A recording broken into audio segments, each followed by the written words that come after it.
Merci, Monsieur le Ministre. Je donne la parole à Monsieur Olivier Falorni pour le groupe radical, républicain, démocrate et progressiste pour 5 minutes.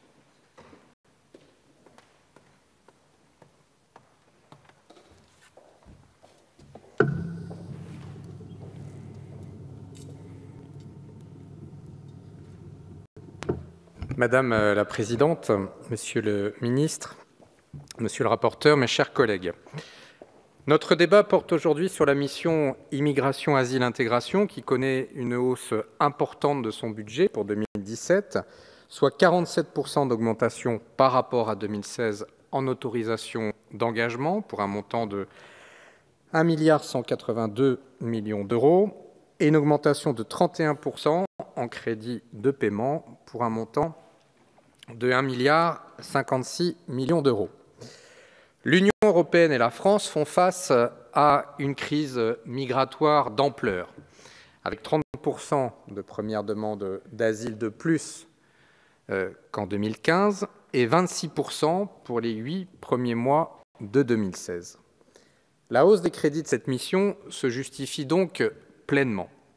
Nous faisons également face à un important défi pour 2017, à savoir l'accueil par la France, d'ici à la fin de l'année, de 30 700 migrants fuyant la Syrie, l'Irak et l'Érythrée, dans le cadre de mécanismes européens provisoires de relocalisation. Ce nombre correspond à un plafond global de 160 000 réfugiés, alors que le nombre total d'exilés ayant franchi la Méditerranée semble plutôt avoisiner le million. Cependant, et même si le dispositif de réadmission des demandeurs vers l'État membre responsable doit être revu, la mise en place d'un mécanisme européen permanent de relocalisation semble complexe à mettre en place.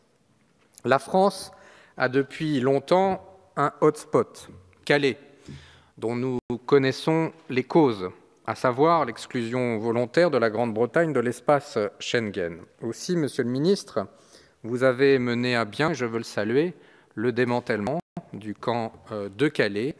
Et je tiens en particulier, avec mes collègues Stéphane Saint-André et Gilda Aubert, à saluer votre engagement ainsi que celui des forces de l'ordre, des associations d'aide aux migrants, de l'OFI, de l'OFPRA, qui ont permis que cette évacuation se passe de manière sereine et sécurisée.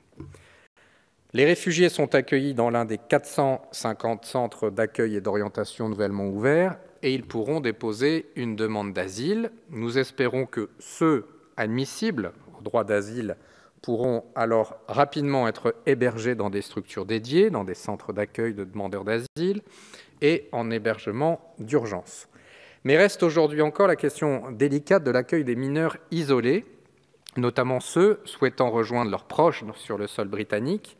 Et nous notons que la France a pris ses responsabilités en mettant à l'abri les mineurs isolés au centre d'accueil provisoire de Calais et son engagement à prendre en charge l'intégralité du financement de l'accueil des mineurs isolés restant sur le territoire français. Pour autant, modérons nos propos au regard de la gestion des migrants à Paris. Les camps installés en région parisienne ont été démantelés à plusieurs reprises, laissant les migrants en difficulté, en grande difficulté faute de place, et traduisant l'engorgement immédiat et chronique des établissements dédiés et la difficulté de gestion de cette question par les pouvoirs publics. Prenons garde à la reconstitution de bidonvilles en région parisienne. Cependant, et malgré ces difficultés, le gouvernement et le Parlement, qui en ont pris la mesure, ont proposé et adopté la loi relative à la réforme du droit d'asile du 29 juillet 2015, loi que nous avions pleinement approuvée et qui faisait suite au rapport d'information sur la politique d'accueil des demandeurs d'asile que nos collègues Jeannine Dubié et Arnaud Richard avaient présenté le 10 avril 2014. La loi de 2015 a pris en compte les recommandations du rapport en créant 34 guichets uniques d'accueil du demandeur d'asile, en supprimant la domiciliation préalable et en confiant la détection de la vulnérabilité des demandeurs à l'OFII. À ce stade, la question de l'évolution des délais de traitement des demandes d'asile se pose ainsi.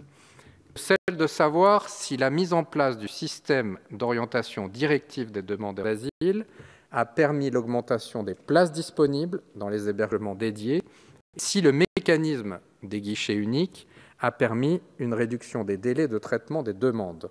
En effet, et comme l'indicateur 1.1 de l'objectif numéro 1 du programme 303 le confirme, la hausse continue des demandeurs d'asile limite les possibilités de diminution des délais de traitement des dossiers de demande d'asile et accroît la pression sur leur hébergement.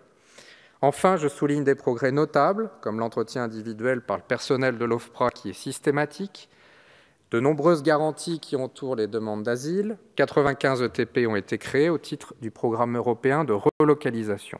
De plus, le régime des recours devant la Cour nationale du droit d'asile a été rénové, avec la mise en place d'une audience à juge unique, l'encadrement des délais de jugement et le maintien sur le territoire des demandeurs en cas de recours devant la CNDA.